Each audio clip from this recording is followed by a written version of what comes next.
Good morning, students.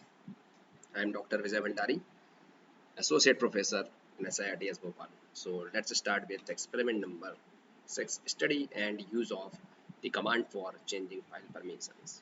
Okay, so we have done in previous video lecture, we check out the study of basic commands and how to create the file and how to show in the contents of the files, arithmetic expressions, and so many operations we have performed. Okay, and today we will perform study and use of the command for changing file permissions. Right. So let's start with the study and use of the command for changing file permissions.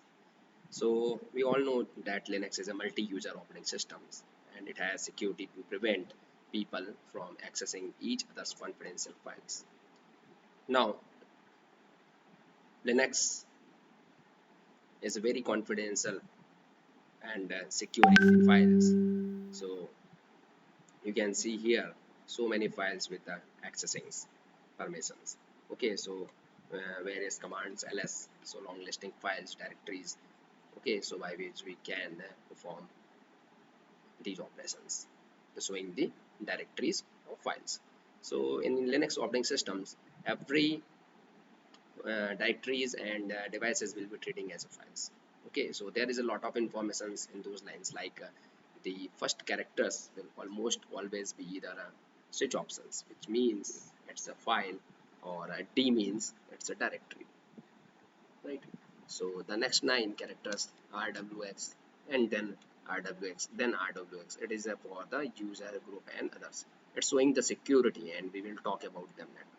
So the next column shows the owner of the file, and in this case it is me. My user ID is Aditya314, and the next column shows the group owner of the file. In my case, I want to give the Aditya314 group of people special access to these files.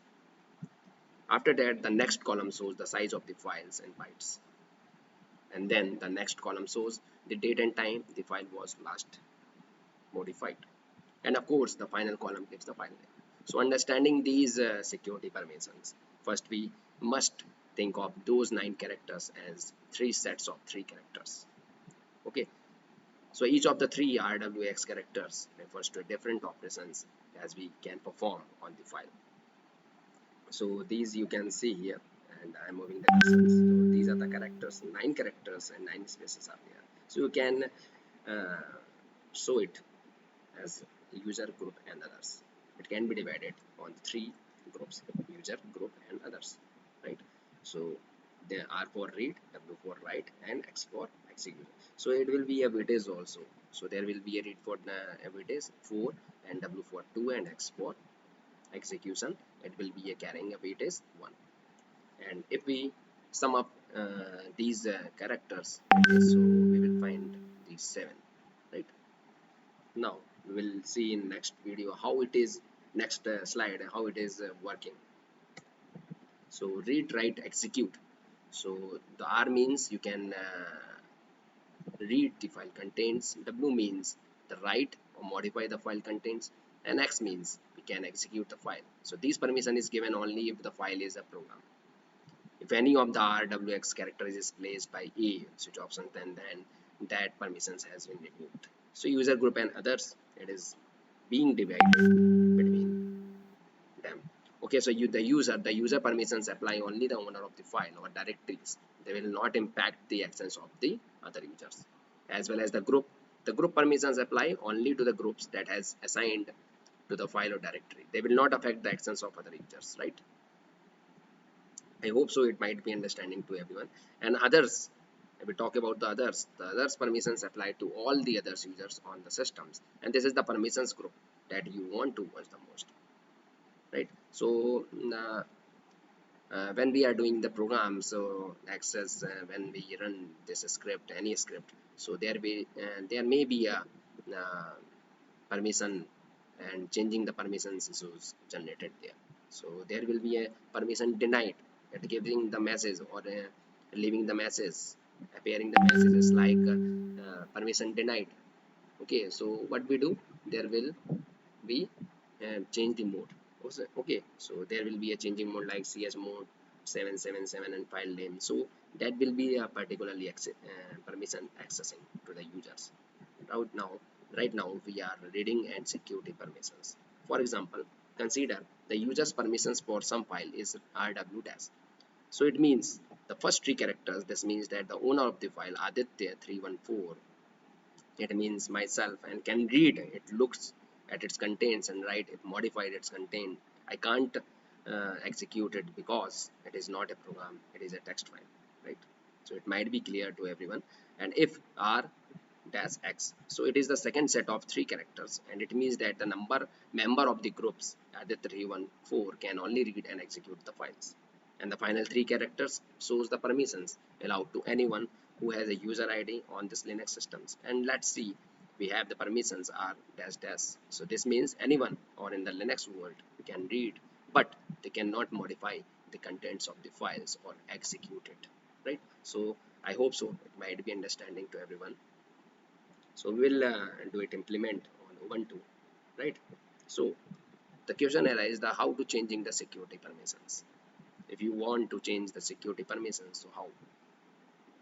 The big question is, okay, there. So the command you use to change the security permissions on file is called chmod, and which stands for change mode, because the 9 security characters are collectively called the security mode of the file. So the first U for the user, second G for the group, and O for the others. So we can also use a combination of them, U comma Z comma O. So this is specify which of the three groups we want to modify. So after this, using a plus for the adding, a negative for the removing, and a is equal to for the assigning a permissions.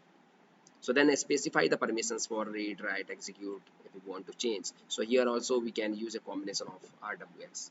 So this specify which of the three permissions rwx you want to modify.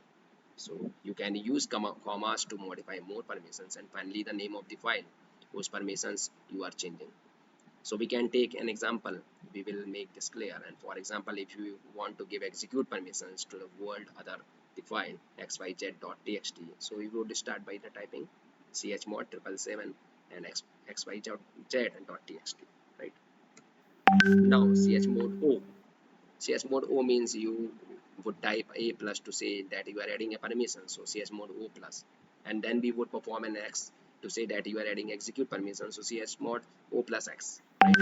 So this is the finally specifying which files we are changing chmod O plus x xyz.txt.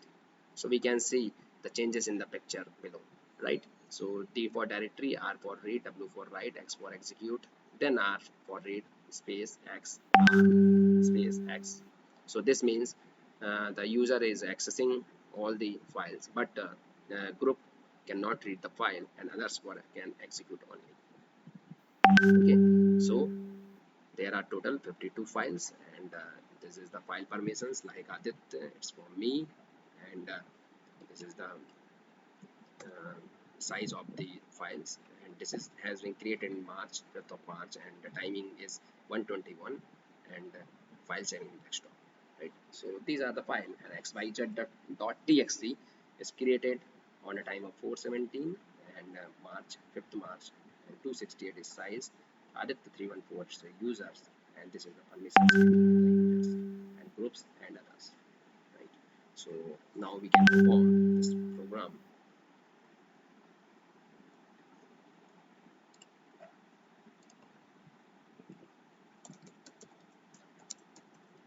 Now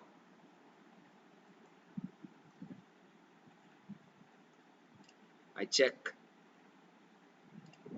the files,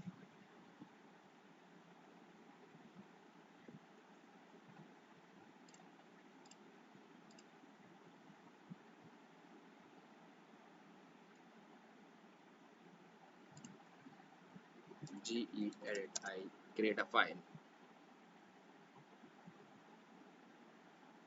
or we can also use a cat and ram. Now, hi, this is ram. Control D, I press Control D and saving the file, and I want to show some contents in ram, so this you can. Hi, this is ram. So you have created this file, so you can show your contents using this cat command. Okay, so prefer this video experiment number 4, how to create a file, how to showing the contents, right? So now if we run the script like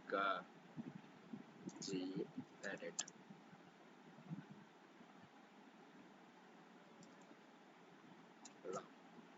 so I have created, hi, this is Ram. Okay, ls command, ls switch option L, right? Control S, we have saved it. Okay, and dot slash Ram. Right now this is not accessing and permission denied from the admin. So what we do here, we change the mode permissions 777 Ram. Now it has been accessed, saying permissions to given the users. Now again run this file. This is your file. Now there is a total 16 files. Okay, so what we have done, ls is giving the long listing of directories, so these are the directories with permissions. So thank you for the day. If any doubts, so please ask.